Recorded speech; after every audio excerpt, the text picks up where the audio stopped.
महादेव महादेव। आज का हमारा टॉपिक है एंटेरोबियासिस, जो कि डिजीज़ का नाम है। कौन कोज करेगा? एंटेरोबियस वर्मिक्युलरिस पैरासाइट।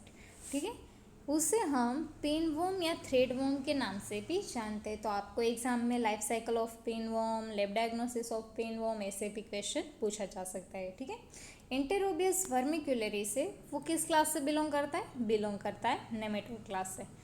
उसके मॉर्फोलॉजिकल कितने फॉर्म हो गए? 3, क्योंकि सारे नेमेटोड्स के कितने मॉर्फोलॉजिकल फॉर्म होते हैं?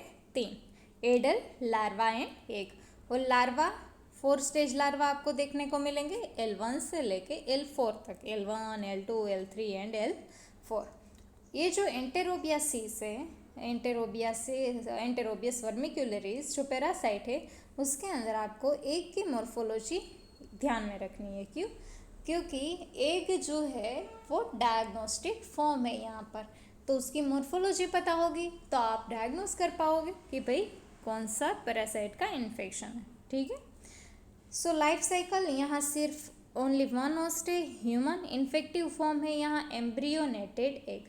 देखो, हमने नेमेटोड्स में हुकवर्म देख लिया था, स्ट्रोंगिलोइड्स, टर्कोरालिस हमने देख लिया था, ट्राइक्यूरिस, ट्राइक्यूरिया भी हमने देख लिया है। और आज हम जो बात कर रहे हैं वो है एंटेरोबियस वर्मिक्युलरिस। ठीक है, हुकवर्म एंड स्ट्रोंगिलोइड से उसकी लाइफ साइकिल बहुत ही सिमिलर है। उसके जो भी ट्रांसमिशन है, मोड ऑफ ट्रांसमिशन डिजीज़ का, वो भी सिमिलर है। तो वो मैंने आपको कंपेयर करके बताया था। और आज हम जो बात करेंगे एंटेरोबियस एंड ट्राइक्यूरिस को मैं कंपेयर करूँगी, ताकि आपको इन दोनों में क्या डिफरेंस है वो आपको पता चले। ठीक है, होस्ट यहाँ सिर्फ वन है, human, infective form embryonated egg.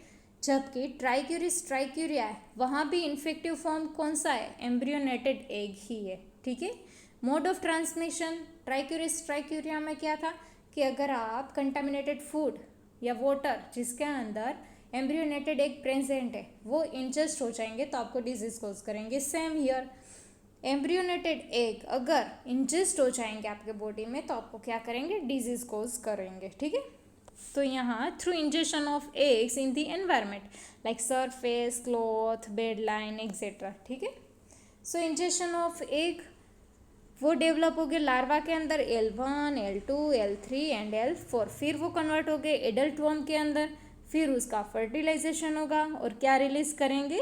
Egg करेंगे रिलीज। ठीक है, एडल्ट फीमेल वर्म यूजुअली ले 10,000 एग्स पर डे। देखो, मैं आपको एक बार लाइफ साइकिल बता देती हूँ। तो ये है लाइफ साइकिल, इतनी जो है वो है एंटेरोबियस की, और ये जो लाइफ साइकिल है वो है ट्राइक्यूरिस, ट्राइक्यूरिया की। ठीक है, देखो एंटेरोबियस में क्या होगा?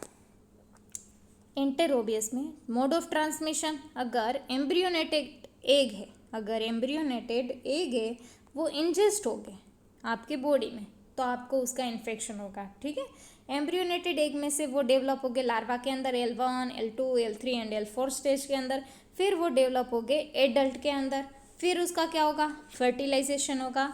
देखो, अब वो रिलीज करेंगी अनएम्ब्रियोनेटेड एग। यहाँ तक लाइफ साइकिल है वो सिमिलर होगी एंटेरोबियस एंड ट्राइक्यूरिस की।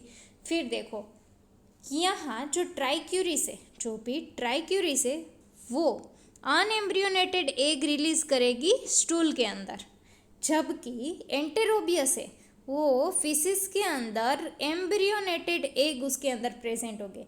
क्यों? क्योंकि यहाँ अनएम्ब्रियोनेटेड एग डेवलप हो गए एम्ब्रियोनेटेड एग में, जबकि ट्राइक्यूरिस, ट्राइक्यूरिया है उसके अंदर अनएम्ब्रियोनेटेड एग प्रेजेंट हो गए फीसिस के अंदर या तो फिर स्टूल के अंदर। ठीक है, उसको एम्ब्रियोनेटेड एग में कन्वर्ट करने के लिए उसको रिक्वायरमेंट होगी एनवायरमेंट, मतलब कि सोइल में वो जब जाएंगे तब वो कन्वर्ट होगी एम्ब्रियोनेटेड एग के अंदर। तो यही मेन डिफरेंस है एंटेरोबियस एंड ट्राइक्यूरिस की लाइफ साइकिल के अंदर। ठीक है, इसके स्टूल सैंपल में अनएम्ब्रियोनेटेड एग प्रेजेंट हो गए और इसके सैंपल में एम्ब्रियोनेटेड एग प्रेजेंट हो गए।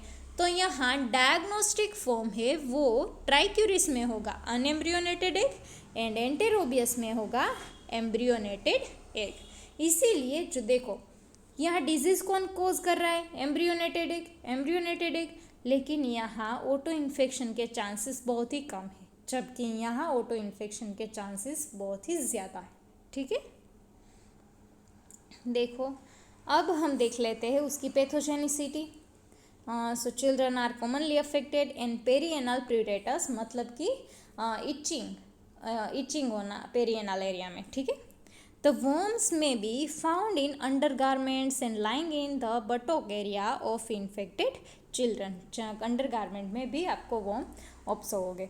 Repeated scratching is the main reason of finger get contaminated which cause auto infection, ठीक है।